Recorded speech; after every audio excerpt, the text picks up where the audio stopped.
Hi everyone, welcome back. Negative കമൻറ്റുകളെ കണ്ടന്റുകളാക്കി reel ചെയ്യുന്ന ഗംഗയെ ചുരുക്കം ആളുകളെ അറിയാതിരിക്കൂ. അമ്മ രാജലക്ഷ്മി നാടക നടിയാണ്. അച്ഛൻ ലോഡിംഗ് തൊഴിലാളിയും. നമ്മളെ ഓരോരുത്തരെയും ചിരിപ്പിക്കുന്ന ഗംഗയുടെയും രാജലക്ഷ്മിയുടെയും ആധികാരിക ജീവിതം ഒരിക്കലും സുഖകരമായിരുന്നില്ല.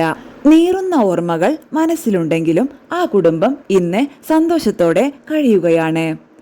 അവരുടെ വാക്കുകൾ ഇങ്ങനെ: 3 മക്കളെയും കൊണ്ട് കടത്തിണ്ണയിൽ കിടക്കേണ്ടി വന്ന രാജലക്ഷ്മിയെ തൻ്റെ ജീവിതത്തിലേക്ക് സ്വീകരിച്ച ആളാണ് മനോജ്. സോഷ്യൽ മീഡിയയിലൂടെ അല്ല, അതിനു മുൻപ് തന്നെ എൻ്റെ ജീവിതം മാറിയിരുന്നു. ഗംഗ ഉൾപ്പെടെയുള്ള എൻ്റെ 3 മക്കളുടെയും അച്ഛനല്ല ഇത്. മഞ്ജു എന്നാണ് അച്ഛനെ വിളിക്കാറ്. മഞ്ജു വിവാഹം കഴിക്കാതെ ഞങ്ങളെ ഏറ്റെടുത്ത വ്യക്തിയാണ്. എനിക്കൊപ്പം നിന്ന് ഏറ്റവും കൂടുതൽ അനുഭവിച്ചിട്ടുള്ളത് ഗംഗയാണ്.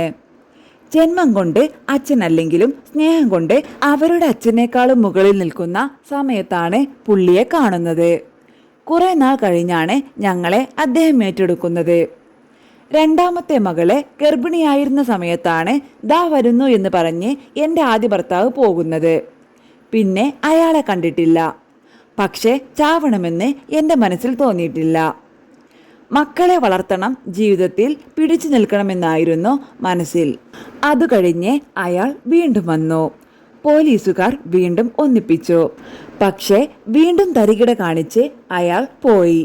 ഇനി ഈ ബന്ധം വേണ്ടെന്ന് ഞാൻ പോലീസ് സ്റ്റേഷനിൽ പോയി എഴുതി കൊടുത്തു. 3ാമത്തെ കുട്ടിയെ 3 മാസം ഗർഭിണിയായിരുന്നു അപ്പോൾ. എൻ്റെ മക്കളെയും കൊണ്ട് കടത്തിണ്ണകളിൽ കിടന്നിട്ടുണ്ട്. ആരും എന്നെ തിരിഞ്ഞു നോക്കിയില്ല. കൂടെ കുറെ തെരുവ് പട്ടികൾ ഉണ്ടായിരുന്നു കൂട്ടിന്.